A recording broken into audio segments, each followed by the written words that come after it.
Hello, and welcome to another video. So today I thought I'd try something kind of interesting. This is a game I played today against a visiting 5-dan. Or so I was told. I don't. He seemed quite strong, so visiting 5-dan, I'll say. And I thought this would be a really interesting game because recently I haven't had a chance to play a lot, but I've been reviewing a lot of games with Elf, the Facebook OpenAI, and Leela Zero. And so I feel like my playing style has kind of changed a little. But then it was interesting because I was able to play this game and then review it again with Elf later, and the positions are a little bit interesting. So what I'm going to try to do is go through the game once, kind of giving my perspective and what I was thinking, and then I've labeled a few places that have shown what Leela or Elf would play, and then I'll give you some of my thoughts about like different ideas to take away from this game. I thought it might be interesting to talk about like how I tend to review my games and kind of how I break down positions, because I think that's kind of a skill that needs to be developed as a player, and it's not something you can really it's not something that they teach you in books, right? It's not like there's a book that says how to review a Go game or learn from a Go game, whereas there's a lot of books on opening theory and other stuff. So, I don't know. Let's get to it and talk about it. So, I'm going to just tell you so going through the game, like first, I'm just going to go through it a little bit, just kind of clicking but not really talking, because I want to show you what happened, but just so you know what happened. But then I'll tell you, as we get further, kind of what my approach to reviewing is. And then, yeah. So I think this might be a pretty useful exercise. For reference, I'm black, and I do win this game, and that's important to talk about. So it's unfortunate because if I had lost this game, I think it might be even more interesting. I'll probably try to find. I'll probably find a game I lost at some point. Some of the move orders are slightly out of order because I was at the Go Club that I go to, so I had to recreate from memory when I got home, which was like hours later. So here's the end. As you can see, white has like two super side groups, and black has this huge left side, and this whole bottom right corner is dead. The bottom side is like really small points for white, and this group is super small. Okay, so if I were reviewing this game, the question I have, so if I were white, right? Because usually you can learn more if you're the person who lost. So let's say I'm white. Here's how I review. I would start here at the end of the game, and I would go back. So I think even through here, like I think black is winning, black is winning. I want to find the point, like, okay, maybe here was black winning here. This is kind of like a new point. And I think, yeah, black's winning because bottom right's huge, left side's under mostly black control. There's the potential for black to run out here. So let's go further back. Still playing white, and I think here might have been a chance. White kind of played this sequence wrong. I think white should have played this way. Which, and this is kind of ko. So maybe white makes a co-threat, but it's kind of hard to find a co-threat. I'm pretty sure this exchange was made earlier, so sorry about that, but maybe white goes here, and then takes back. Black should take, white goes under, black takes. And then it's white's turn. If it's like this, because white can come here, right? This is pretty big. Even if white does this, it's not really, because white can take. So this ko is pretty hard for black to win. It's not super hard, but it's black's risking a decent amount too. So if white comes here, or like let's say makes these exchanges and just like comes out over here somewhere, it's kind of hard to pick a point, but like I don't know, maybe just pincer. Let's see, if black wants this corner, and white can go here and then extend. I think white's okay. Like, this seems pretty close to me. White has, oops. White has this top side, a decent amount here. This is big, but there's a bit of aji with this move, right? Like you have to worry about this kind of stuff. Doesn't quite work right now, but it's something to worry about. Actually, it might work. There's like a ko, like this, because there's a shortage of liberties. Oh, but maybe you're fine. Maybe we're fine still. So okay, yeah. So white's has this decent bottom part. Black really only has this bottom right, and that's kind of it. The center is big for sure. This is actually kind of getting weak. So I probably made black play a little too passive.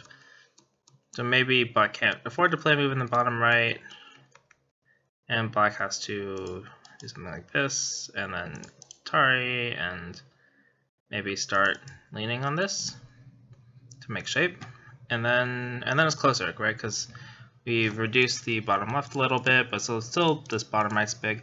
I think this position is pretty close because white doesn't have a lot of points, but neither does black. I think this is pretty close. So then if I were, reviewing this game and I'm white, I'm like, okay, so the big mistake for me was Atari from the wrong side. And I don't know what white was thinking, but if I were white, I would think, why did I play this side? Did I misread? I'm pretty sure also this exchange was here, but yeah, did I misread? Did I do something wrong?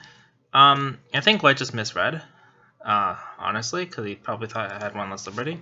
I know he was a little bit flustered at this point. But the other thing to think about is over here, I actually missed a move that Leela recommended here, which would actually just kill like everything, this bottom right, like cleanly. And then you have like just, I don't know, just huge Moyo. But not the point. It's like, okay, maybe this whole sequence is kind of bad. If you think like, okay, maybe this Atari from the wrong side could have been useful to like avoid that, but it still maybe isn't great. Then you go back a little further. You find the point that where you basically lost the game, right? Like that's the most important thing, is finding the point you lost the game, which is like, oh, you got this terrible top group. Like, but this terrible top group, that's still secondary. It's still not as important, because if you could win the game even after a result like this, then that other point, also a really big deal, and also in some ways more important. I want to say more important because, like, obviously getting a result like this is bad, but you have the chances to win the game, so that's clearly a place that, like, you could work on, right? Okay, so if we go further back, we have this thing. This group here is, like, in really big trouble, and we have to figure out how to live with it. And we're here. I would say this is probably, like, the next big strategic turning point. Like, do we want to attack and pressure this group? Or should we maybe just help our group? I think helping is a lot better. Like, if you just jump, even if black defends, it actually, like, makes a big difference in the fight. And this middle black group is pretty weak. It's not super weak. I have forcing moves here and like this, right? And you can't do this because this gets cut. This gets cut, right? But it kind of shows you, like, there's some problems here for black, and you can make shape. And this is a much stronger looking shape now. And you're kind of out, moving out this way. And black, obviously, because black was attacking, can make a profit. And this is pretty big too. So maybe this is too big. So then we have to figure out, okay, maybe this exchange, and then we can go here or something. Threatening this upper right corner, then black has to help this group maybe. And then we need to make shape, and maybe we give these stones up, and we make shape. Right? It's hard for me to do this because I wasn't the one who lost, but if I were to review a game, this is how I would do it. I would work backwards from the position that I think was the most critical, that lost me the game. And this is one where I think white, this was kind of the turning point, because before this, I thought I was pretty even, but I'll tell you, Leela, or Elf, really didn't like my position. Elf really thought white was better, basically up until here. So I have a bit of extra info. Although it also, I believe later, even with this thing, also thought it was pretty close, and even later there might have been a chance. So that's like how I would try to approach reviewing a game. Okay, Now, things to learn from this game from like a teaching perspective, I'm going to run through and explain my thought process. So this is an opening I've been messing around with. I kind of been playing it because this is what the AlphaGo teaching tool says is best here. Obviously the percentage is like really small, but this is also a move, this two-space high approach, that I've played a lot in the past and haven't played in a long time because of a series of Go Sagan books I've read. So it's a move I'm familiar with, so I thought, okay, maybe I should try to learn this again. I played here and I approached, which is normal. It's kind of building on the AlphaGo stuff. Like the idea is to follow up with e4 to press white together and over-concentrate it on the bottom, which basically is what happens. White double approaches. So I think there's something to think about here, right? Okay, let's think about it this way. Let's think about this double approach first, and then I'll talk about one other thing. So it's like this, and then I come back and we play this Joseki. Now this is really strange. Why is it strange? Okay, so I played here, white double approach, and then I make these exchanges in Sente. These were in Sente, and then I get to answer the double approach, right? But playing these and this one is actually quite good for black overall, and the reason for that is that black has these hidden Sente moves of these pushes on top that white has to answer, which means that white's going to end up with kind of an over-concentrated bottom side. So does that mean that this double approach was bad? Not necessarily. It means that the value of the double approach has to be considered less than normal because you're allowing black to make these exchanges. To make a normal move, and so like playing this attach is a normal local Joseki response to the double approach. Playing it after these exchanges makes it a better move. It makes it a better move. And since this becomes a better move, getting these exchanges in Sente, right, in the bottom left, that means this double approach is less valuable than it normally would be because black has a better response on the whole board. So if we think about it that way, then maybe white should have just answered.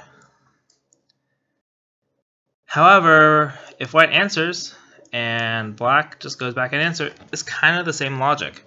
Black got this exchange in Sente, which is definitely a good exchange locally.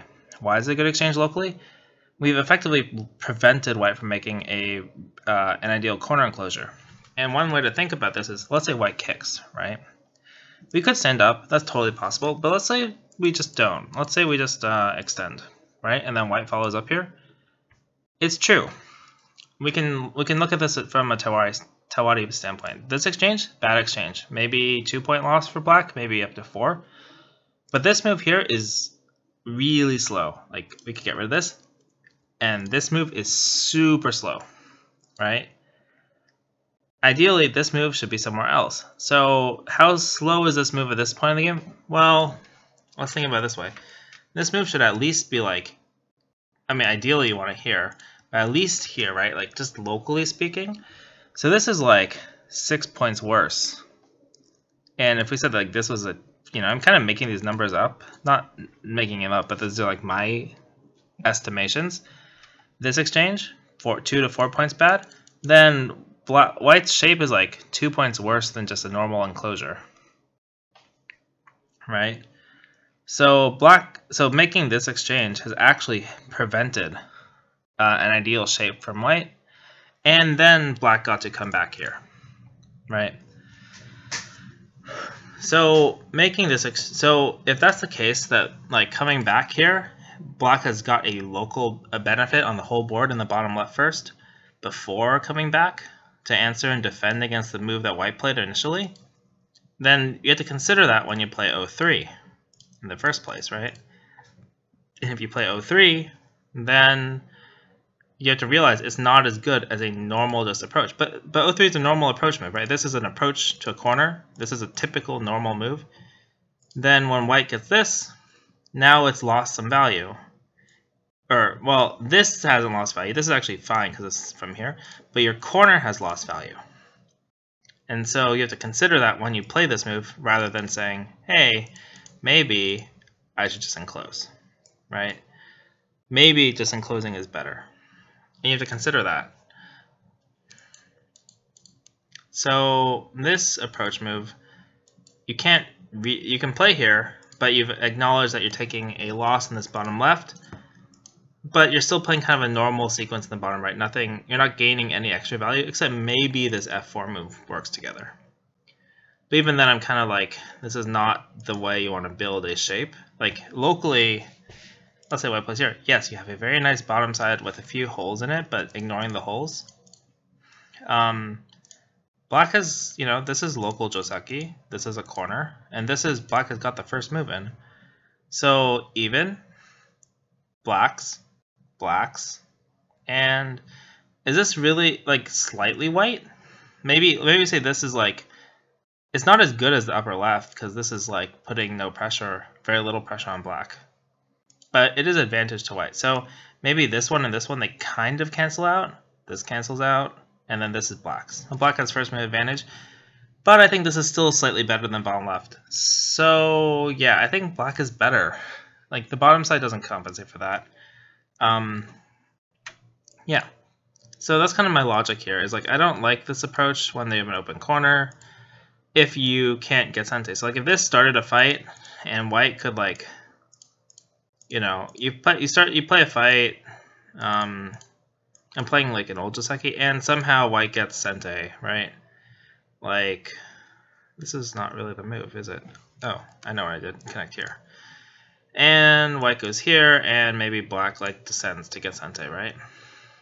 Then you come back and you play something here. Then I think, yeah, okay, you got value out of this, like this move. You didn't have to play this. You could double approach, and you got back to this area first. Great. Now you're doing better as white because you got these bottom right exchanges, and then you got back to answer black's move under the situation that you wanted, right? So like this is a good situation for white. This stone is useful in somewhat useful in the fight that comes from c5. Like if black jumps, you come here, black wants to run, you know, so play something simple, right? Defend, jump, jump. Like this is just surrounding the bottom. Or, you know, in a lot of Josekis here, black would play here, and then white comes up, and then you have this, well, this kind of shape. But in this kind of case, it doesn't really work as well because, you know, you have this K3 stone that's stopping this from really being useful. So those are kind of like benefits that black has. So for all those reasons, I don't really like this opening for black or for white, but you know, that's what my opponent played. And then he played this one, which I haven't seen in a long time. I don't know. This is traditional. Modern Go and also with the AIs tends to play here, and then the modern old way was here, but now everyone's playing this way because of AlphaGo and the other AI. And I think I forgot. Well, he tenuki'd. And this is interesting because my intuition was, hey, I should do something in the bottom right, because like I have 4 stones, right? He has 4 stones. Whoever plays here gets a first move in a fight, right? He has already invested in these. He can't give these up. So this is a fight. But actually, these are relatively flexible. Like, he can still live. It's hard for me to just outright kill them. And my logic was, hey, it's a fight where I have first move advantage. I want to make use of it. These are heavier, more difficult to handle than just this approach and double approach or something. So I want to make use of that. That was my logic. And I think it's okay. I actually don't remember what... I think Elf wanted me to push... I wanted white to push up here, and then it gets into like a kind of pushing, running fight. Something like it... I don't remember exactly, but something like this, and then black goes here. Which is fine, because these pushes are great against this wall, right? In the future, black can just push and cut and go here. And if you have to take, then you can get this exchange. Or alternatively, you can just keep pushing, right? Still make this, and actually this doesn't work. Well, this works if it's like this, but white can resist. But then you can get some more forcing moves, right? Atari. I don't know if these are super useful, but they're kind of useful, and you have a lot of co-threats. But the main point is at this point, white's kind of limited in what white can get here, so that's the main advantage. Of course, if we're thinking about it, if we've already realized that this shape can happen, this is not bad for black either, I don't think. But actually, black could just pincer, which is what Elf suggested, which is what I learned. I didn't realize that just pincering here is really effective. In part because I'm not very familiar with this bottom right shape, so I'm a little bit wary of like, how am I going to handle this cut? And that's something I need to learn, like just in general, but in this case it just suggests doing this, maybe white comes up, and then I think it was kick and jump. I don't remember exactly. And this seems pretty good. You get the right corner, white gets the bottom, but you get initiative here, you get initiative here. Actually, I think it did just want to come here, but point was pincer. And this pincer makes a lot of sense, right? Because you're punishing, you're kind of reinforcing your corner better than this one, and the side is bigger, and it makes this approach an awkward move. Because white doesn't really want to play on this side if white can't get much on this area. Then it's just a reduction move, but you don't want to play a reduction move at move 19 or like 18. It's too early. You want to play something that develops your own position first, right? These are like, normally in the opening you want to develop a position before you reduce. You only want to limit if your opponent's going to get too good of a position, but this right side, this is like 6 spaces, right? It's not that, and third line, not that great. Okay, so this is what happened in the game, and I really don't need to play this. I can just play here. I can just connect all my stones up and be super happy and, you know, strong in the center, which is what I should do. But I wanted to put the most pressure. But if you think about it, this area down here, super not important. This is already, you know, nothing. So you want all your moves to have value. I could have still defended, but I actually got the shape kind of mixed up. I thought it was similar to this shape, where when white plays here, you jump. Which is what I've taken from like the AlphaGo stuff. But I think actually having this stone here instead of here gives you the extra room in the corner to be a lot stronger. And since black is stronger, you don't have to worry as much about this shape. Part of the reason for this jump is like you can actually back off once, and then white has to make this awkward empty triangle, or in some cases you can just extend and cut. And it depends on what's going down here, but then these are more awkward to defend. Or you could go here and this is still decent shape. Like, it's a really flexible move that lets you back off depending on how much you want to back off depending on the circumstance. Yeah, that's basically it. Also, no, that's basically it. In the game, white cut. I descended. I realized this is a mistake. This is like old school, but actually... And then I thought maybe this one would be better in the game, but actually Elf recommends this one, which makes a lot of sense because play somewhere else. You have this kind of follow-up later just to make shape, and it's very resilient. White can't kill you per se, although there's a lot of Aji, but you're like decent, really resilient. You can. There's a Ko, but this is impossible Ko. Okay, so we got into this fight, and I had to squeeze. I defended. White peeps. I think this peep is not great because it lets me do this. I think white should back off, but white cut. And then white definitely should extend. This is huge. Getting ahead of your opponent is like the most important thing in Go. Or in middle game fighting at least. But white took here, and I Atari'd and took. And I thought... I don't know. I thought this position was not that bad for black, personally, because these stones are kind of not clear, and these stones are heavily damaged, and this has still not been resolved. And that this is pretty over-concentrated, and I have a decently big corner, so I thought this was okay. And so I took because that makes these stones super strong and totally affects this right side. So I thought this was fine. Leela thinks white is better, but it also thinks I should take.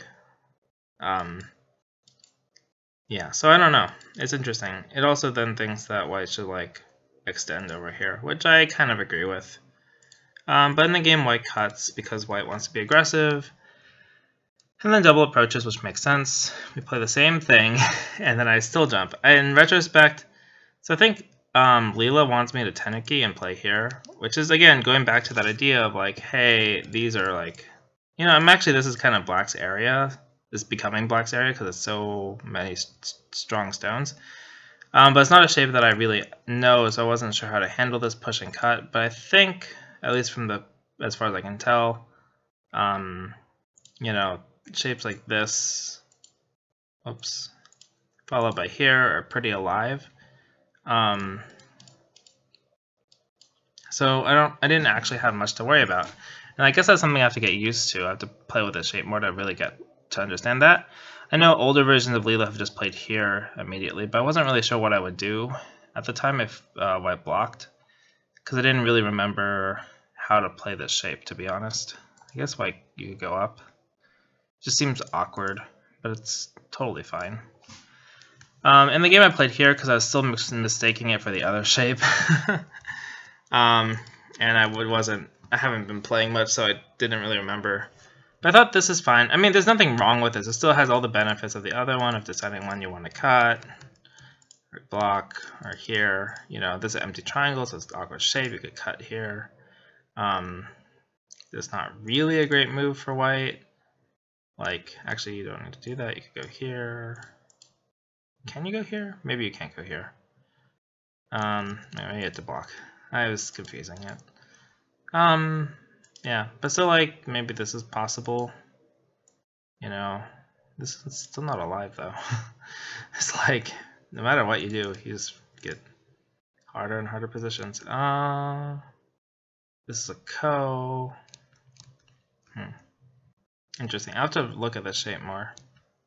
Maybe I have to just resign myself to double Atari here. But this is not great. I could do this. There's always this. This thing, and then here. But that's kind of not great either, but it's playable. And then if he backs off, you back off, he backs off, you try to live. Probably here. Yeah, I don't know, maybe. It's kind of tricky. Anyway, I'll have to research that shape more. Point being, Black's a little stronger in the corner than the other shape, and I should really research this more. It's interesting, though. I think it's definitely a shape that I should learn at some point. Okay, anyway, so I played these exchanges to make my shape kind of to aim. I wanted to know if I wanted to reinforce the bottom left, and I wanted to pull this stone out. But if I want to pull it out, I should get these exchanges first. If he connects, I can pull out here, and this whole left side is a fight that should be somewhat favorable to me. White doesn't need to save these stones, though. White could just go like here or something. But at least it begins to make a good position, right? White played here, which I think is super greedy. I think he has to just defend the side instead of trying to like seal in my living group, but that's not really a point. And so I take this, he extends, he should really haunt it, but it's a scary shape because of the cuts, so I can understand that. But this is a problem because later I can push, this ko still happens, I can run the stone out, which actually happens. And so I pincer. I guess I really like this pincer. Leela thought I should go here to disrupt the right or to attach to follow up here, which also makes sense. This is a really big move that I kind of neglected for a lot of the game. And I think it was maybe my discomfort with this upper right shape that was a contributing factor to that. So that's something I should keep in mind. And this is kind of forced. I don't know. I didn't ask Leela about this, but I think this is an overplay. I think white should just connect, because this gives me a chance to push in here, and there's no way this is happening because white shape is so bad. I now no longer have a cut and my corner is huge. So yeah, this happens. White peeps, I counter peep, so if he goes here I'm going to cut. If he connects, I can cut, and my corner will live, right? And this is actually kind of hard to kill. Like, he could play here, which is super thin, and then I'll just follow up in this. No big deal. But he makes this Hana to disconnect the top.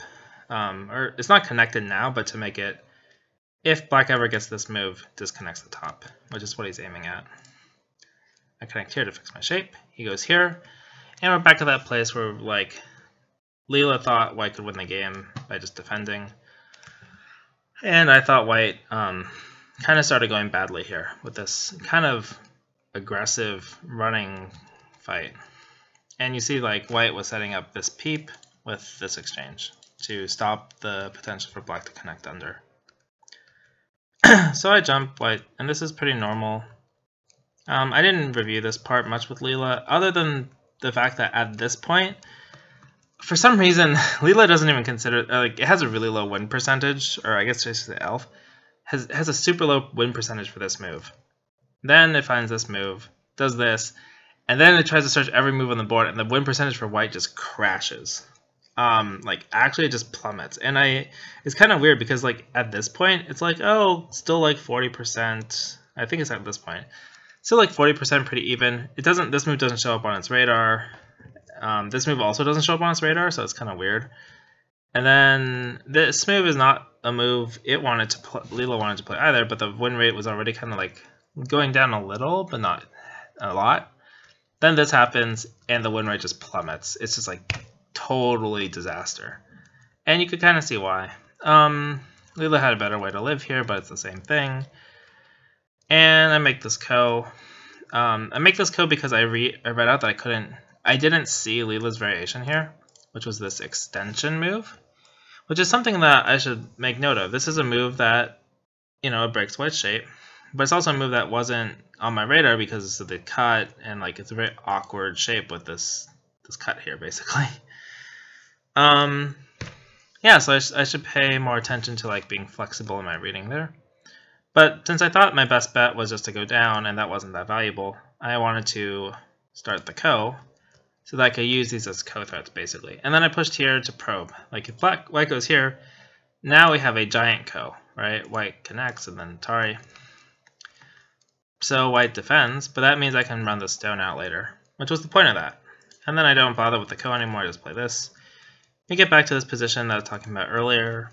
White dies, this exchange was earlier, and then white kicks. After this, there's like some fighting. Nothing really remarkable if white tried to run here. So I think, actually, white made these exchanges here, but I made them later, I guess. Yeah. White actually made these exchanges now, and then read a bit. Because like if white runs, you would think this works, but it doesn't. There's two reasons why. I was actually just going to play here. And then do this kind of squeeze thing. Whoops. Right, and then white's kind of in trouble because white has nowhere to go. Right, and this would be good enough for me. Black can't kill white, I don't think. Like, you could do this, but then you're just dead. But black would have Sente, and I could run the stone out, or I could just like cut here and cut, and then threaten to run the stone out too. And these are obviously all black, or at least it is for now. That was my plan. I realized later that I could just push here first. If white has, like, white can cut, but white has to basically defend, and then I can just Atari and go here, and then the whole thing's dead. So it wasn't really necessary to do that kind of long read. And then white made a mistake by pushing, and then these happened. And at this point, the game is basically over. I made a few pushes here, and then white missed that I could get this, but I missed a kill. But I still got the left side. That's basically it. I thought the interesting thing for me, the two big things for me were keeping calm about my center thing here, and noticing that this pincer was actually big. That was a big learning point for me, because I'm inclined to think that this fight is good, but this is still early enough in the game that this is a really important point. And I think it goes to show, like, if you look at the variation with this push, I have to come back and play this pincer anyway. If I'm going to play this pincer, I should just ignore, I should not make these exchanges. Like, they're still good exchanges, but I could get a better result. So just playing the pincer first is better. Kind of similar in the way to talking about this bottom right corner. You want to just get this pincer first. The other thing, other than my bad shape that stuck out to me, was I really need to learn this shape better. Not a lot of people play it anymore, so I'm kind of don't know it very well, but it's a shape that I should definitely revisit. And the other thing I get is similar, same thing here, this shape. And those are kind of like the two big ones for me. The rest of it, it's like, there's some stuff, but it's useful from a reviewing standpoint, but I thought it's useful to like go over. And the other thing I wanted to talk about was, yeah, just this opening stuff. I thought that might be a good way to show how I think about opening, like how to think about it. And finally, the thing I talked about at the very beginning, how I would review a game. The very first thing you want to do, like you can run through the game like I did. Like there's nothing wrong with that. And it's useful. But the most important thing, and I do it every single time, you want to, well not every, but like almost every single time, you want to run backwards and just find the place you lost the game.